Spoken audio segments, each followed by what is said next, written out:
E aí, internet, tudo belezinha com vocês? Bom, para quem não me conhece, meu nome é Fagner e nesse vídeo eu trago para vocês um dos acontecimentos mais contundentes na história da humanidade. Os bombardeios nucleares às cidades japonesas de Hiroshima e Nagasaki foram dois dos momentos mais marcantes e chocantes da história do século XX. Além de marcar o fim da Segunda Guerra, os terríveis eventos ocorridos em solo japonês impactaram a sociedade, as relações entre países e também a maneira como a população mundial passou a enxergar os conflitos internacionais.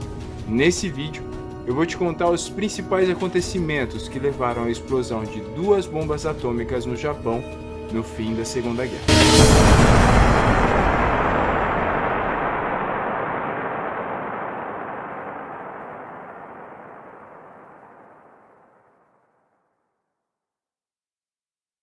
Bom, se você não entende e não sabe nada desse assunto, eu vou tentar te explicar bem rapidinho, de uma maneira resumida, como que as coisas aconteceram. Durante a Segunda Guerra, o mundo ficou dividido entre dois times, a Aliança do Eixo e os Aliados. Na escalação do time dos Aliados estavam principalmente os Estados Unidos, a União Soviética, a França e o Reino Unido.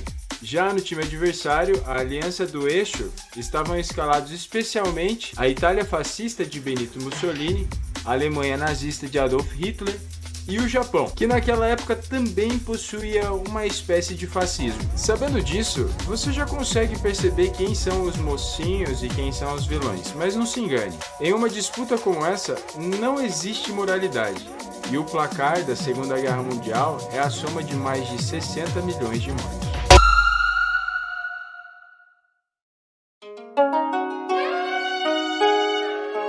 Nessa época, o Japão era extremamente nacionalista, apresentava uma postura agressiva por causa do imperialismo que rolava por lá e era dominado politicamente pela extrema-direita.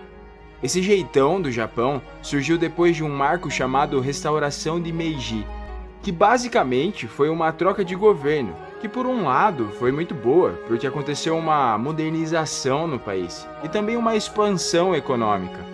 Mas, por outro lado, foi péssimo, porque surgiu uma espécie de culto ao imperador. Nessa época, o imperador japonês era um elo direto com a deusa Amaterasu. A restauração de Meiji também fez aumentar a ânsia para conseguir mais territórios. E você sabe como, né? Por meio de guerras com outros países.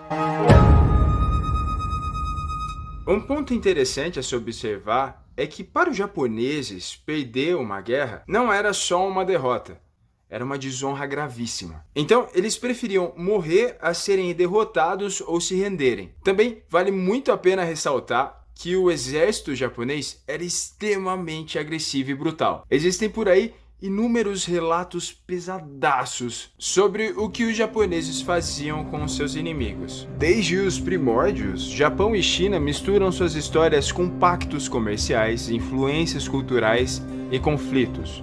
Muitos conflitos. Sempre existiu uma relação entre as duas potências, mas com o tempo, a postura imperialista do Japão não via com bons olhos a presença de estrangeiros no território chinês. E isso resultou em um confronto direto com a extinta União Soviética, que naquela época tinha acordos comerciais com a China.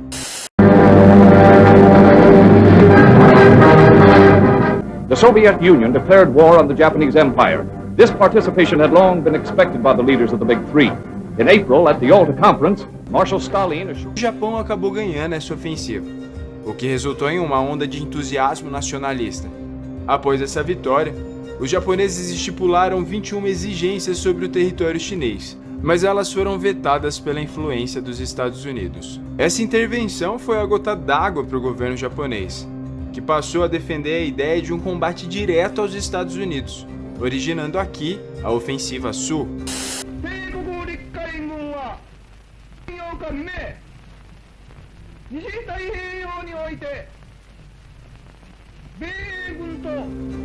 Depois disso, os Estados Unidos impuseram grandes restrições aos japoneses em territórios americanos e em acordos comerciais também.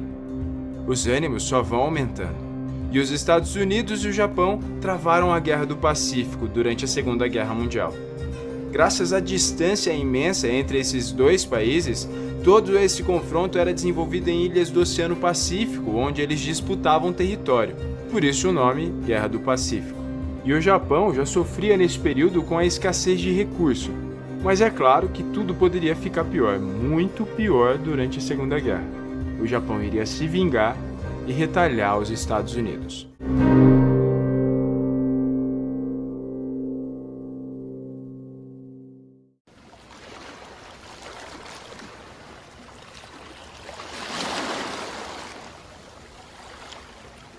No início da manhã de um domingo de sol, no dia 7 de dezembro de 1941, o primeiro ano da Segunda Guerra Mundial, o Japão bombardeou a base naval estadunidense de Pearl Harbor, no Havaí.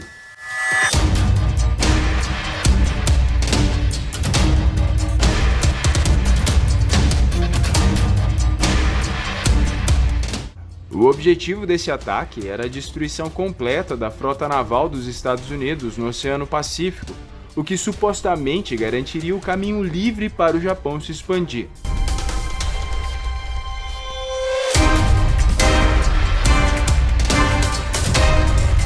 Apesar de ter pego os americanos de surpresa e gerado um número alto de destruição e mortes, o ataque foi mal executado. Usando os kamikazes, pilotos suicidas que utilizavam o próprio avião como arma, os japoneses conseguiram afundar 5 dos importantes navios americanos.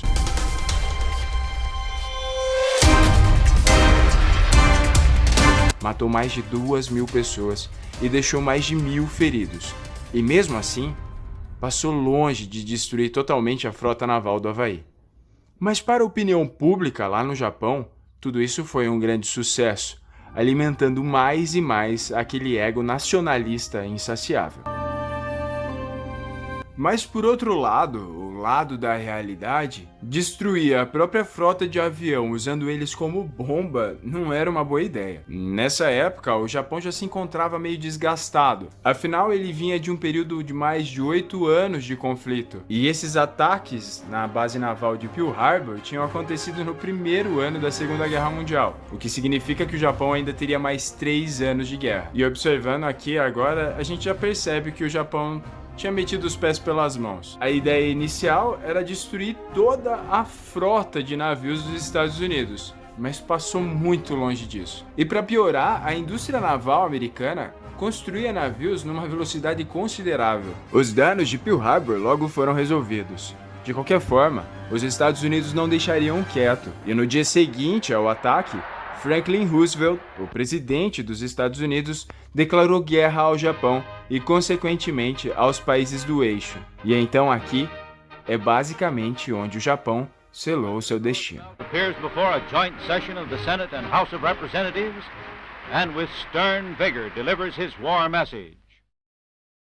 Na história da Segunda Guerra Mundial, existe um consenso de que o Japão já estava perdendo a guerra e sem precisar das bombas atômicas em Hiroshima e Nagasaki. Em 1945, ano que marcaria o final da Segunda Guerra Mundial, o Japão estava completamente destruído. Ao todo, foram 67 cidades japonesas bombardeadas num período de 6 meses. E como a maioria das construções civis do Japão naquela época eram feitas de madeira, os Estados Unidos optava por usar bombas incendiárias, pois os incêndios se alastrariam com muita facilidade. Os japoneses preferiam morrer a se render. Mas antes de tomarem medidas mais severas, os aliados decidem fazer um tratado com o Japão. Esse acordo é conhecido como Declaração de Potsdam. Basicamente, essa declaração dizia tudo o que o Japão precisava fazer para que se encerrasse as guerras. Então, em julho de 1945, o imperador japonês recusa todas as exigências feitas pelo grupo dos aliados, o que adiaria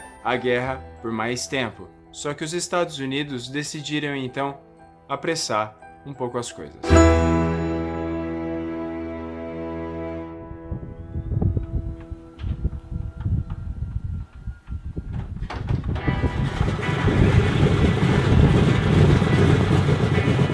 Na madrugada do dia 6 de agosto de 1945, 4 Boeings B-29 da Força Aérea Estadunidense decolam da base aérea na ilha de Tinian, no Oceano Pacífico.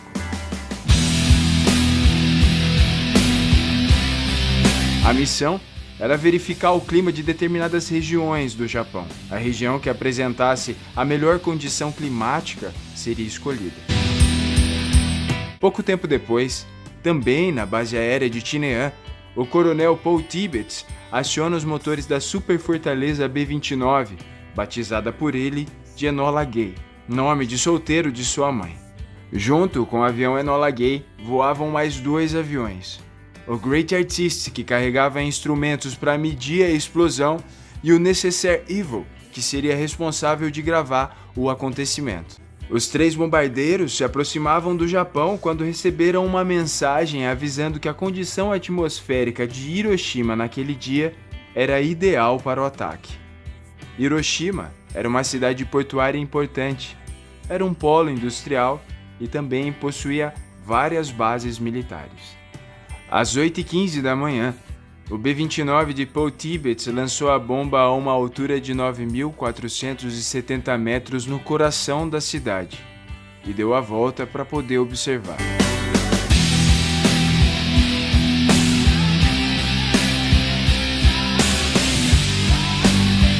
Em pouco mais de 40 segundos de queda, a bomba seria acionada antes de tocar o solo. O efeito da fissão nuclear foi ativado e a devastação começou.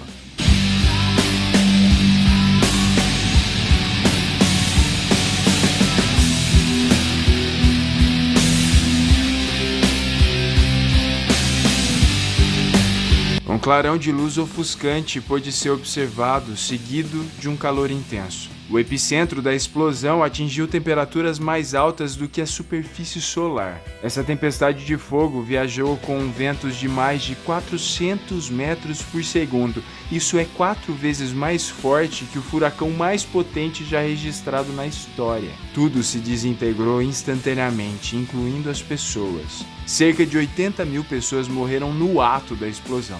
Até os objetos sólidos mais resistentes se transformaram em pó. Uma nuvem em forma de cogumelo com 18 quilômetros de altura foi formada e, simultaneamente a tudo isso, uma quantidade absurda de radiação se espalhava por todos os lugares. 70% dos edifícios de Hiroshima foram reduzidos a pó. A vida, em um raio de 1,5 km, foi apagada completamente.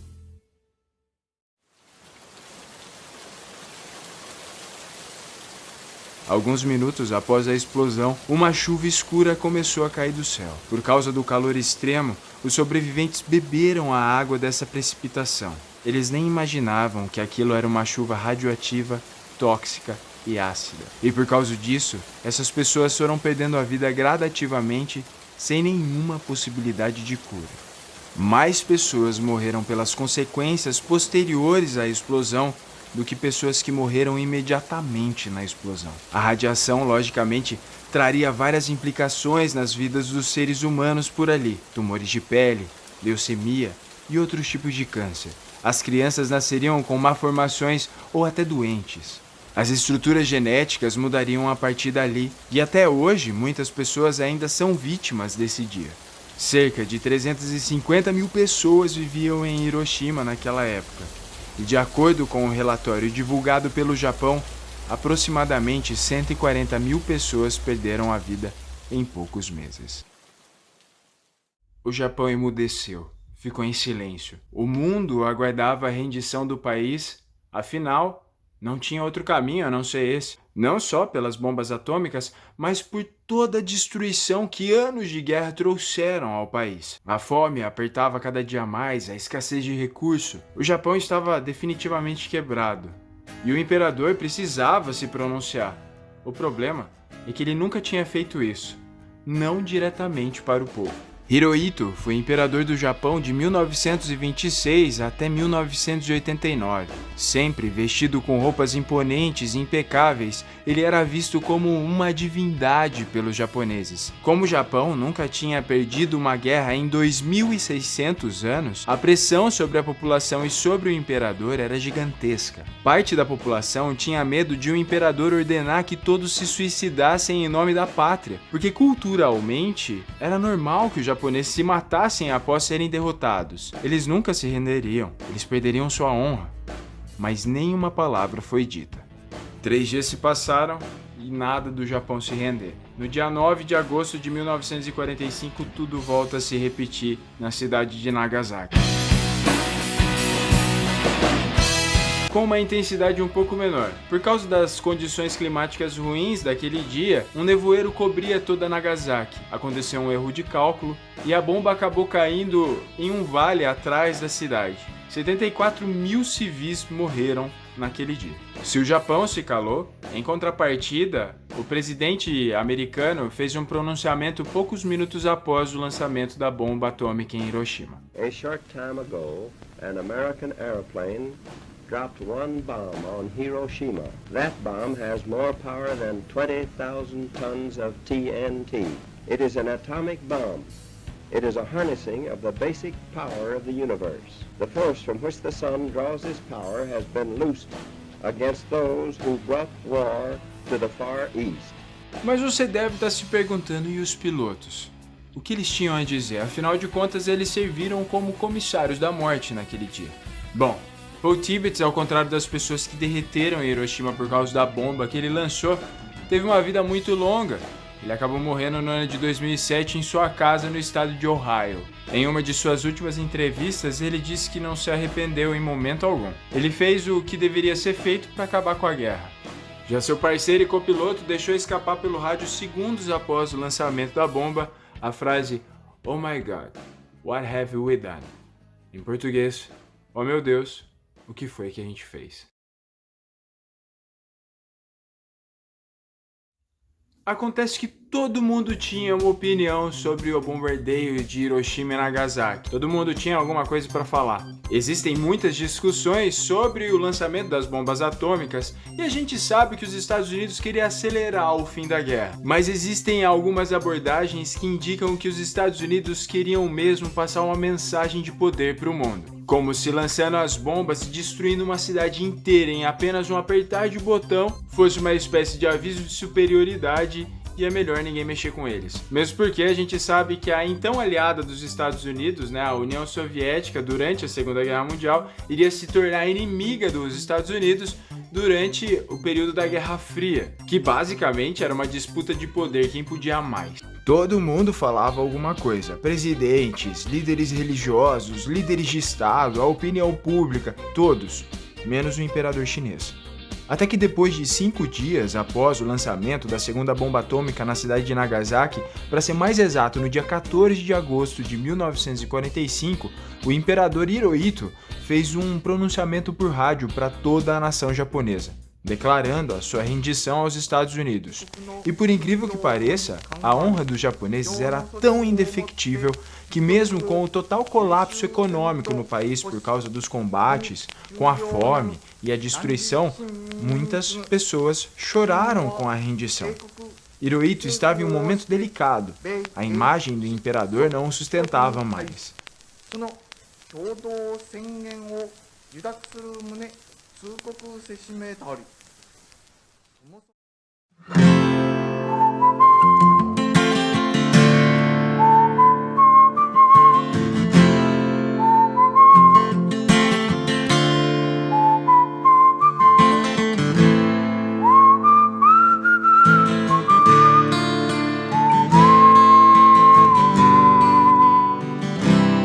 Após a guerra e a ocupação norte-americana do Japão, o mundo entrou em crise e líderes de vários países começaram a ser investigados, inclusive Hirohito, que teve que aceitar o termo da Declaração de Potsdam, feita anteriormente. Hitler se suicidou, Mussolini fugiu para a Suíça e foi morto. Enquanto isso, no Japão, o líder que causou mais estragos do que a Itália fascista foi capturado vivo e nem chegou a ser julgado pelos crimes que cometeu.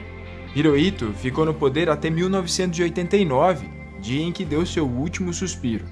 A decisão de que o absolutista ficasse no poder não foi dos japoneses, e nem mesmo da sua própria família, que o incentivou muitas vezes a renunciar ao trono.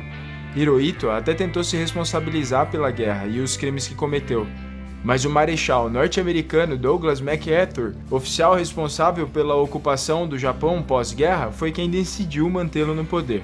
Algumas pessoas acreditam que MacArthur havia escutado o general Bonner Fellers dizer que a morte do imperador seria semelhante à crucificação de Cristo. achando melhor então inocentá-lo. Outros dizem que Hirohito convenceu com seu jeito manipulador de que havia sido obrigado a dar continuidade à guerra e fazer o que fez. Já que os poderes do imperador haviam diminuído com a derrota, ele decidiu fazer outra transmissão de rádio no dia 1º de janeiro de 1946. Nessa, ele afirmou não ser um deus. Diz que sua família não tinha ligação divina e que seu sangue era exatamente como os dos outros. Aquele lance de matar toda a nação japonesa pela honra acaba por aqui. A partir de uma parceria econômica entre Estados Unidos e Japão, a restauração da nação japonesa foi possível. Além disso, durante a ocupação americana, os Estados Unidos não permitiram que tropas soviéticas ocupassem parte do território japonês, o que acabou afastando qualquer tipo de influência soviética no Japão, e o Japão poderia se reconstruir novamente.